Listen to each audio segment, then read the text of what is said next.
Halo teman-teman, kembali lagi di komunitas Kalimetro. Pada kesempatan kali ini, saya akan mereview sebuah film. Film yang akan saya review adalah film baru, rilis kemarin pada tanggal 5 Oktober 2023, berjudul Rencana Besar. Film ini disutradarai oleh Daniel Rifki.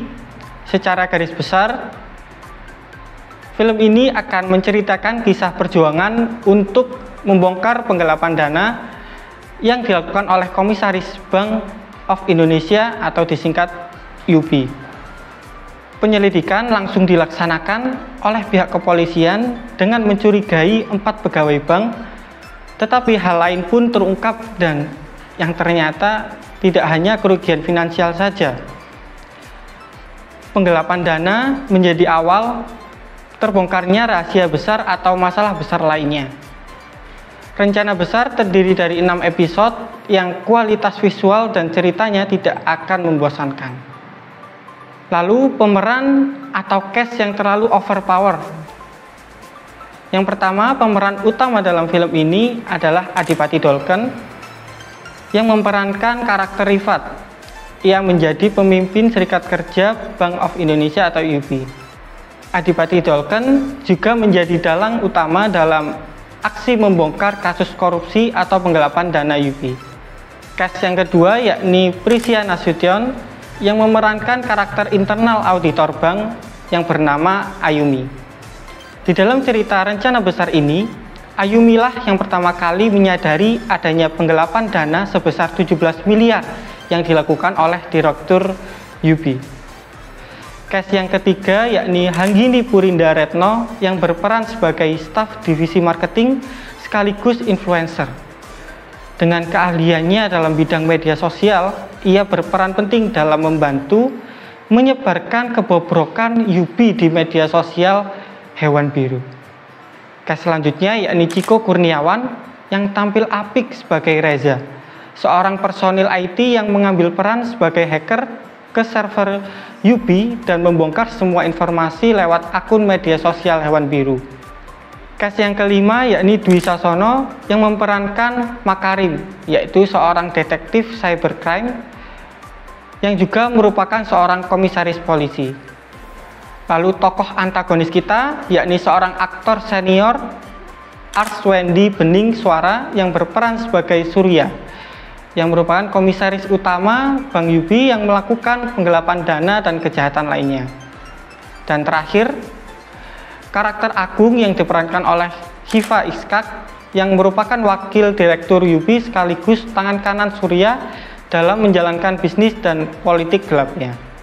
Di sini Adipati Dolken, Dwi Sasono, Prisia Nasution, Hanggini Purinda Retno, dan Ciko Kurniawan bersatu untuk mengungkapkan sebuah kebobrokan di UB. Dengan satu visi, mereka bekerja sebagai tim yang merencanakan dengan apik untuk membongkar kebobrokan UB. Semua peran dimainkan dengan akting yang keren. Ya kalian tahulah ya bagaimana Adipati Dolken, Dwi Sasono, Prisia Nasution, Hanggini Purinda Retno, dan Ciko Kurniawan dalam film-film sebelumnya yang selalu berhasil dalam membawakan karakter sebuah film.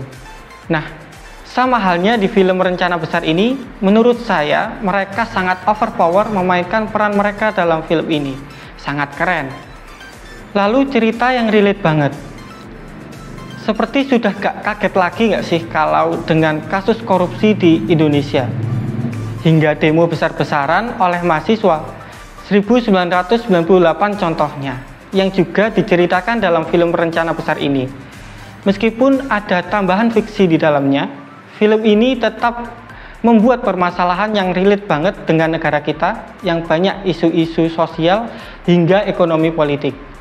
Oh iya, FYI, tahu nggak kalian kalau Rencana Besar diadaptasi dari novel karya Sugaeda?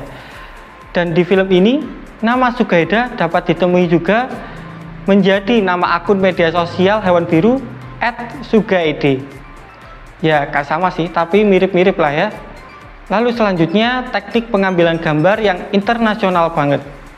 Layar film Indonesia sudah sangat berkembang pesat, terbukti dari kualitas pengambilan gambar-gambar film Indonesia akhir-akhir ini.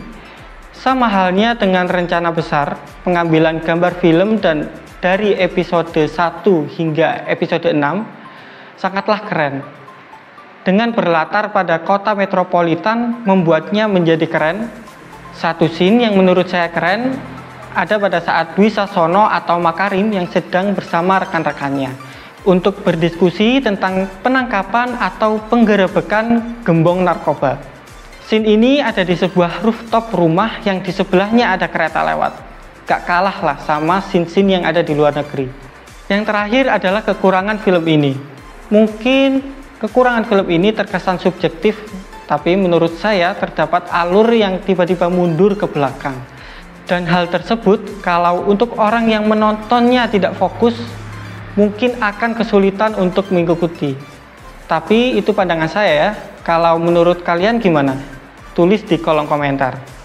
Mungkin itu saja review film Rencana Besar oleh saya. Kalau kalian ada komentar atau ingin mengulas film ini, boleh banget loh buat kalian tulis di kolom komentar.